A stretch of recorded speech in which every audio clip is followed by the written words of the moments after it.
So first off, I just want to say congratulations on a terrific 2019 for you. I've been thinking a lot about some of my personal favorite performers of the year so far, and I just think that authentically, Loose and Waves is an incredible one-two punch for you in just 1 year. And Thank you. no problem. For Waves specifically, what's your elevator pitch for this film? I know a lot of people may not know a lot about it yet, so what's your quick rundown of why people should seek Waves out? Well, we always say it's an epic drama from about a modern family learning to heal and grow and nurture that dynamic that means the most to us, which is family, and trying to heal past tragedy. So, yeah, that's that in the most simple form.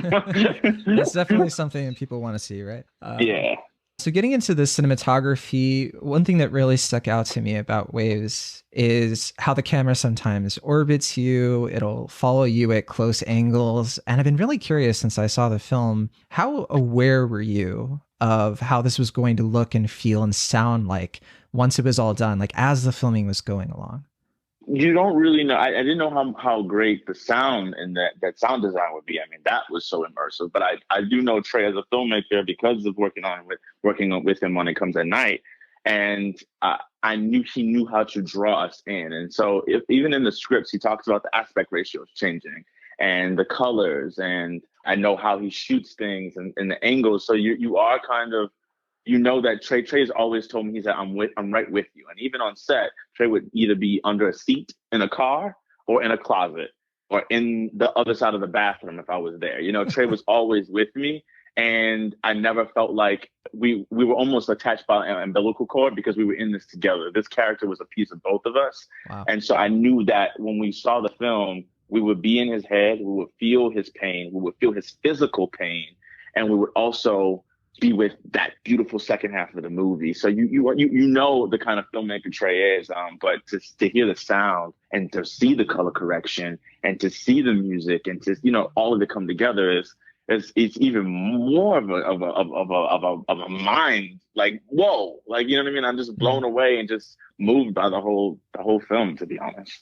You actually touched on something I've been really curious about since I saw the film. And, you know, I was thinking a lot of the movies you've done at this point center around the challenges faced by, as you put it, like modern American families. And each one of these families you've been part of on these films has been different. But when it comes to this character that you stepped into, did you get a chance to collaborate with Trey Edward Schultz, the director, on forming this character, Tyler Williams, and helping carve out his personality, his quirks, using some of your own judgment, your own creativity?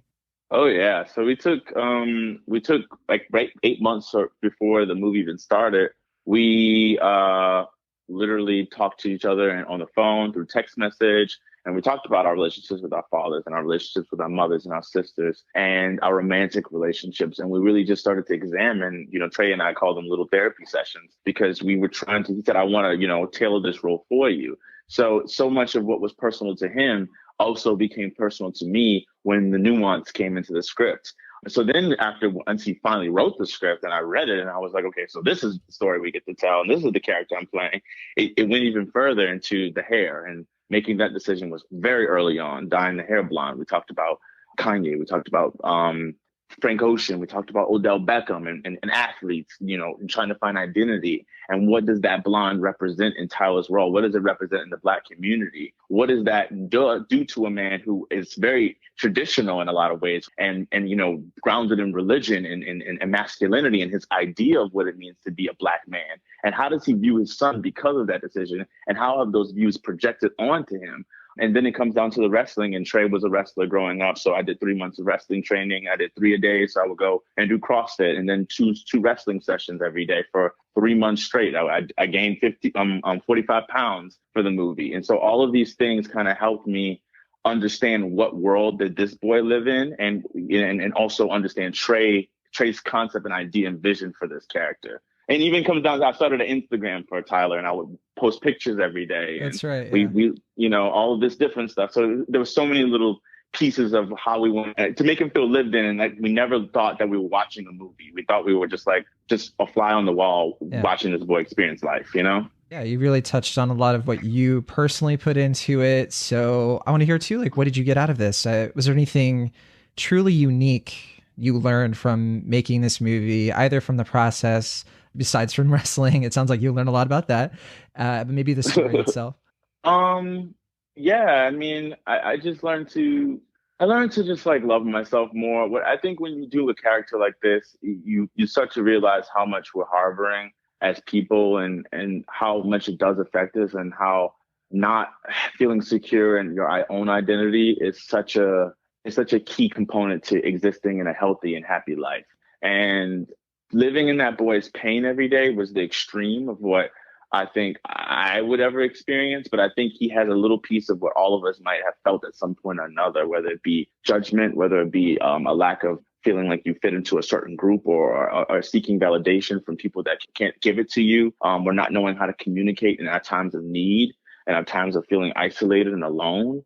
And that just the movie reminded me that I can be in process and then I can fall down and I can get back up and I can use my voice and that people and my family, most importantly, do love me unconditionally. And it doesn't matter what I choose to do or how I make decisions. I'm a young man that's growing and to become the man that I want to be. But also it's important for me not to project and to force myself into this idea of the man I think I want to be. I will become that person with time. And I think that's the beautiful thing about this film that Trey has a beautiful outlook on and a wisdom about, which is time. We will thrive with time and we don't have to try to chase it, if that makes sense. Yeah.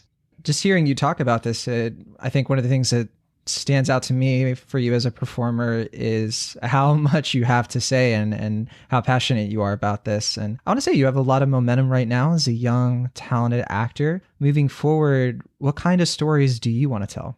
I think I'm so open to.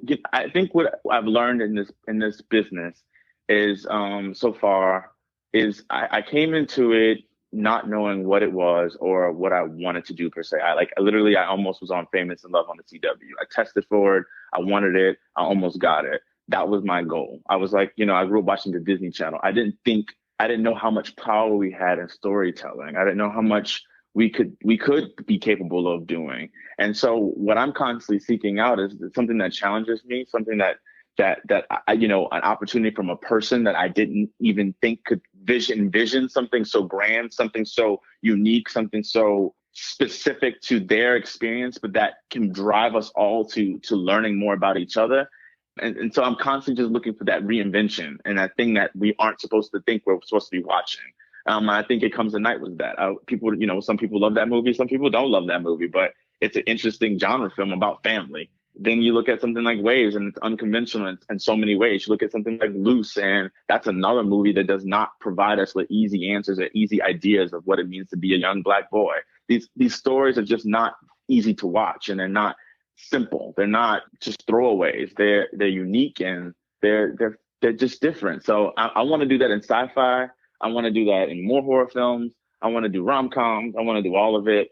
There's no specific thing that I'm aiming to achieve, but to be honest, to be authentic, and to just challenge myself to not be in the exist in just the world that I know, because that's not what cinema is, and that's not what filmmaking is supposed to do. It's supposed to inspire and challenge. Yeah. And in fact, that's the next thing I wanted to ask you. What's something you wish was different about the state of filmmaking today? What would you like to see changed?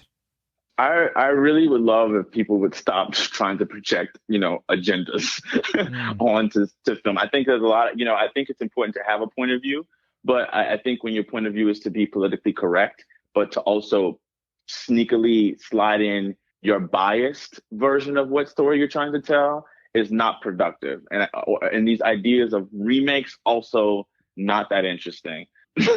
I think we run out of our individual ideas because we're so busy trying to seek attention, and we crave it, and we crave to be number one, and we crave to be accepted by the majority. And that is just not what it means to be a human being.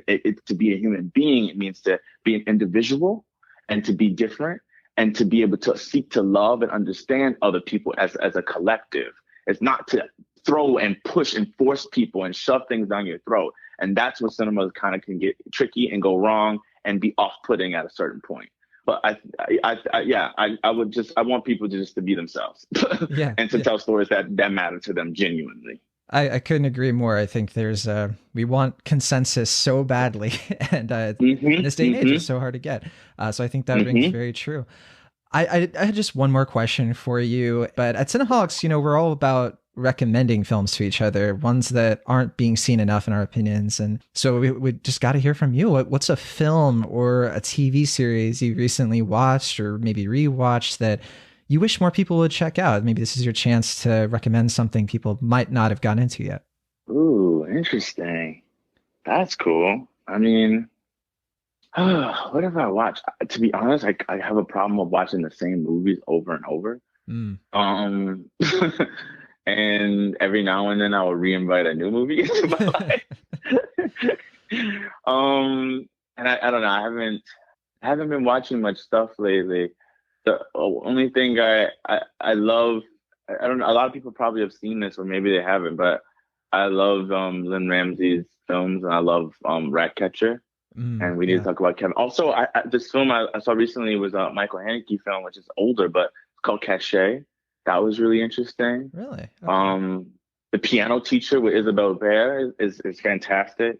I watched that recently. I haven't seen a lot of current movies or TV shows in a minute.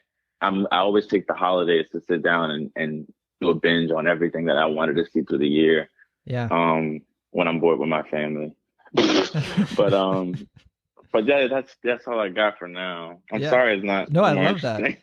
I love that because we love hearing about the things that kind of inform maybe some of your tastes and what you bring to your films. So that's awesome. So, all Hmm. right. Well, thank you so much, Kelvin. Again, it's so great to hear from you. Somebody's kind of close to my age too. It's so exciting to see the success you're having. And any other films coming up in the future we can see from you?